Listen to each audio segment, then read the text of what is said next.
Back inside our SNY studios, Gary Cohen and Todd Zeile alongside. Just over chilly night out at Citi Field. The Mets bats were chilly as well. They get shut out by the Los Angeles Dodgers. 8-0 is the final.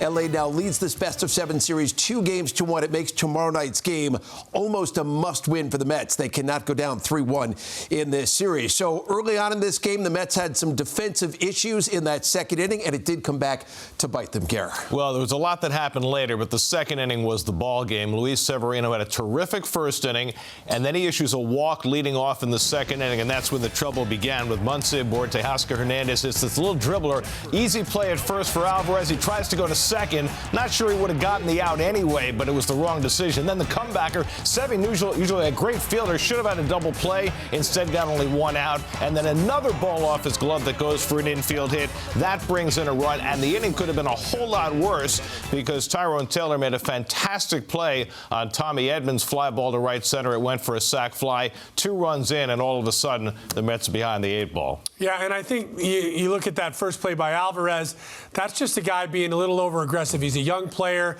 In that, you want to make sure you get an out. You don't want to take a chance to extend that inning. And then Sevy, Gold Glove caliber pitcher, makes 2 miscues. And you see, that's a little bit of the nerves of a playoff game. You're trying to make the play before it gets to you. You're trying to make the big play before it happens.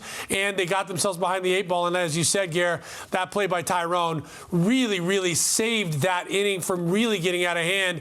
And it was a spectacular play by Tyrone. But that sort of set the tone to me early on, and they felt like they were back against the 8 ball. It did, but they had a chance to come right back in this game. In the bottom of the second inning, they loaded the bases off. Walker Buehler with just 1 out, and they could not do anything with that time. Well, I got to give some credit to Walker Buehler because we talked about him coming in here as being ineffective and not necessarily having, real effectiveness to get swings and misses. And in this second inning, got the bases loaded. After he made Alvarez look bad on a couple of overswings, he paints him on the outside corner. This was a great at-bat by Lindor, by the way. This was a tough at-bat. He got pitched tough with those knuckle curves down. Then he goes up with the fastball to change the eye line. And what Buehler did well today is he didn't make mistakes in the middle of the zone. Goes back up there to make him see that again.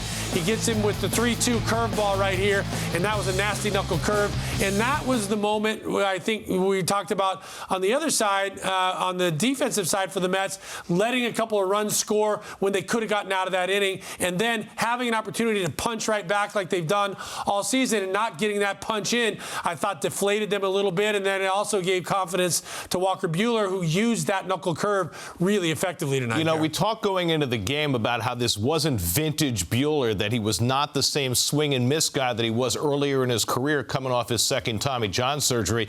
But tonight he was. He got swings and misses like nobody had been getting in the postseason. He went from a 19% swing and miss rate in the regular season, 20% against the Padres in his first postseason start, 53% tonight, 18 swings and misses in 4 innings. That's the most in the first 4 innings of any postseason start since they started keeping track in 2008. And he did it by spinning the baseball. He spotted his fastball, but he threw his fastball less than 40% of the time. Curveballs, sliders, sweepers, cutters. He was able to get the Mets off balance, and this was the best Walker Buehler has been since coming back from his Tommy John.